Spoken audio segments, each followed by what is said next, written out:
सम्मानित मेधा पाटेकर जी, ईश्वरन जी, प्रोफेसर जयती Ghosh, serine Miller, Angela, भाई और बहनों, ये दूसरा स्टॉक टेकिंग कन्वेंशन हम लोग कर रहे हैं।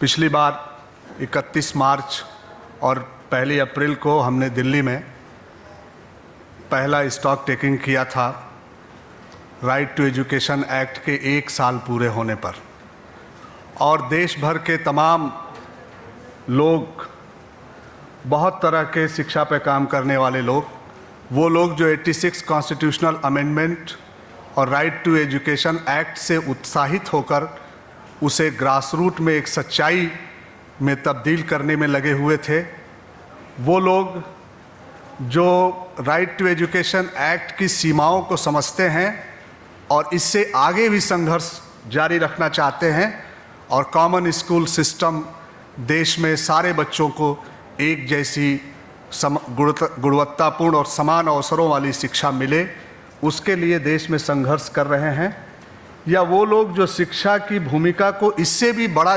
देखते हैं, शिक्षा को एक लिबरेटिंग रोल ऑफ एजुकेशन करके जो समझते हैं, नॉलेज कंस्ट्रक्शन का एक औजार समझते हैं, और वो लोग जो सोशल ट्रांसफॉर्मेशन के लिए शिक्षा को लाना चाहते हैं सामने, वो सारे लोग मिल करके राइट टू एजुकेशन फोरम की शुरुआत पिछले साल 31 मार्च को इसी हाल से हमने किया था।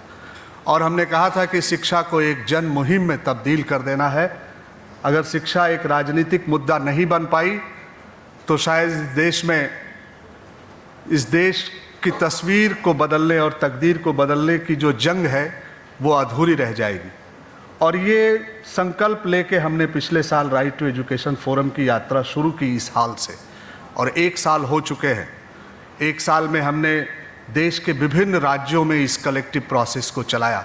हालांकि मैं ये कह सकता हूँ कि अभी भी हमारी गोलबंदी बहुत छोटी है। देश की विशालता को देखते हुए और समस्या की जटिलता को देखते हुए शिक्षा का कारोबार बहुत बर्बाद हुआ है पिछले दिनों। उसको देखते हुए अभी जितनी बड़ी एकता की ज़रूरत है, जितनी बड़ी गोलबंदी की ज़रूरत है, वो शायद अभी बहुत कम है। बहुत सारे लोग अभी भी हमारे संघर्ष के, एकजुट संघर्ष के दायरे से बाहर हैं। और इस साल का स्टॉक टेकिंग, मैं समझता हूँ कि हम ये संकल्प लेंगे कि वो जो लोग छूट गए हैं उनको भी हम इस संघर्ष की धारा में शामिल करेंगे और इस देश में एक बड़ी लड़ाई खड़ी करेंगे शिक्षा को लेकर के। हमने देश के विभिन्न राज्यों में भी ये कलेक्टिव प्रोसेस शुरू किया है।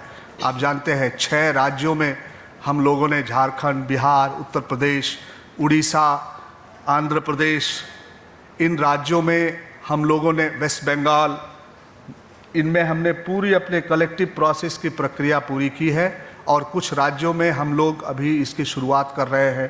कर्नाटका में हमारे doctor Niranjan is here and he is fighting for the goal of common school system. तो ये सारे लोग, हम लोग मिल करके दक्षिण से लेके उत्तर तक, नॉर्थ ईस्ट से लेकर के और अपने दिल्ली और गुजरात तक, सबको एक साथ समेट के शिक्षा को एक बड़ा मुद्दा बनाना चाहते हैं। और ये सपना लेके हम चले हैं कि इस देश में बहुत सारे मुद्दे राजनीति की मुख्य एजेंडे में तब्दील हो गए, लेकिन शिक्षा भी अभी काफ़ी एक्सक्लूडेड है, काफ़ी किनारे पड़ी हुई है। तो इसको मुख्य धारा में कैसे लाया जाए। हमारा मकसद केवल राइट टू एजुकेशन एक्ट के इम्प्लीमेंटेशन तक ही नहीं है।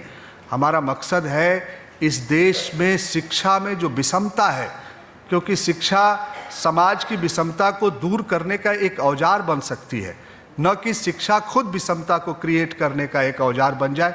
और हमारे देश में शिक्षा का जो सिस्टम है कुछ इसी तरह का है। कुछ प्रिविलेज क्लासेस के लिए अलग स्कूल, कुछ मध्यम तबकों के लिए अलग स्कूल, और हमारे देश के 13 लाख सरकारी स्कूल एक खास आर्थिक श्रेणी के, एक खास इकोनॉमिक लेयर के लोगों के स्कूल बन के रह गए हैं। हमने सपना देखा था कि स्कूल मिक्स एजुकेशन का सेंटर बनेंगे। हमने सपना देखा था कि एजुकेशन के माध्यम से गरीब और अमीर एक दूसरे की जीवन की जटिलताओं और कठिनाइयों को समझेंगे और हम एक समाज में, एक समतावादी समाज की रचना कर पाएंगे। शिक्षा शायद उसकी बुनियाद बनेगी, लेकिन ठीक उसके उल्टे शिक्षा अभी विभिन्न श्रेणी के लोगों के लिए अलग अलग तरह के स्कूल बना करके, चला करके शिक्षा को एक डिस्क्रिमिनेशन का औजार बना दिया गया है, हमारी उसके खिलाफ लड़ाई है। और हम समझते हैं कि आरटी एक्ट उस दिशा में एक कदम है। आरटी एक्ट को लेकर के हम उस दिशा में, कैसे लोग हैं इस देश में, आरटी एक्ट ने 25% अगर प्रावधान किया इलीट स्कूलों में मोहल्ले के गरीब बच्चों के दाखिले का, तो पूरा इलीट स्कूल का मैनेजमेंट सुप्रीम कोर्ट तक चला गया इस केस को लड़ने के लिए। 60-65 साल की आज़ादी के बाद इस तरह का कॉलोनियल माइंडसेट हम देखते हैं कि अमीर बच्चों के साथ गरीब बच्चे एक साथ नहीं बैठ के पढ़ सकते हैं। 66 में कोठारी साहब ने कहा था कि ये गरीबों का ही फ़ायदा नहीं होगा, ये प्रिविलेज क्लासेस का भी फ़ायदा होगा कि उनके बच्चे ये जानेंगे कि इस देश में गरीबों की आर्थिक स्थिति क्या है, जीवन स्तर क्या है, उनकी भी लर्निंग होगी, ये एजुकेशन का एक माध्यम बनेगा। लेकिन 25% के खिलाफ they are fighting in the supreme court. और इस तरह की और केवल अनएडेड प्राइवेट स्कूल और सरकारी स्कूल का मामला नहीं है, सरकार भी कई तरह के स्कूल चला रही है। और अब तो देखिए हमारे स्कूलों पर बड़ा तगड़ा हमला है। अभी श्री रविशंकर ने कहा कि ये स्कूल बंद कर दो क्योंकि इन स्कूलों से नक्सली पैदा होते हैं। अभी प्राइवेट पब्लिक पार्टनरशिप का प्रपोजल 12th ईयर प्लान में बना हुआ है। ये स्कूल जो सरकार की जिम्मेदारी है, जिसके लिए देश की जनता अपनी गाढ़ी कमाई से पैसा देती है, 6% हम मांग कर रहे हैं 1966 से इस देश में। अभी 3.7% से आगे शिक्षा का बजट नहीं बढ़ा है। इस साल भी बहुत कम शिक्षा पर खर्च होने वाले पैसे के लिए प्रावधान किया गया है। तो इसलिए हम ये आपसे कहना चाहते हैं कि एक बड़ी लड़ाई है इस देश के अंदर। पीपीपी का मॉडल है, कुछ लोग बाउचर सिस्टम की बात कह रहे हैं हमारे सरकारी स्कूल बच्चों को अच्छी शिक्षा नहीं दे सकते, इसलिए बाउचर दे दो और बाउचर से लोग जाकर के अपने बच्चों के लिए क्वालिटी एजुकेशन खरीदे।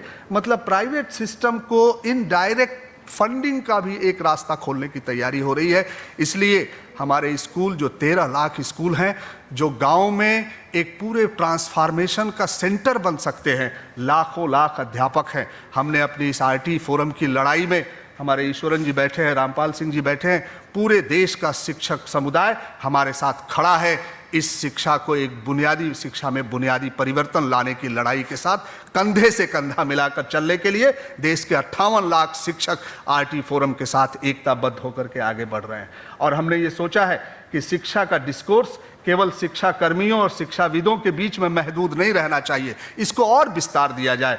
वो लोग जो दलितों के लिए लड़ाई लड़ रहे हैं, वो लोग जो ट्राइबल्स के लिए लड़ाई लड़ रहे हैं, वो लोग जो नेचुरल रिसोर्सेज के एक्सप्लॉइटेशन के खिलाफ लड़ रहे हैं, जो अपने जंगल और जमीनों को बचाने की लड़ाई लड़ रहे हैं, जो पानी की लड़ाई लड़ रहे हैं, उन सारे लोगों के साथ मिलके शिक्षा की ये लड़ाई होगी, क्योंकि ये देश की तस्वीर और तकदीर बदलने की लड़ाई है। हर गरीब के हाथ में शिक्षा का एक औजार, जो कि गुणवत्तापूर्ण शिक्षा का औजार होगा। और मैं समझता हूं अभी बहुत लंबी लड़ाई है, जो गांधी के शब्दों में कहें कि काम की दुनिया और ज्ञान की दुनिया को मिलाने वाली शिक्षा व्यवस्था की ज़रूरत है।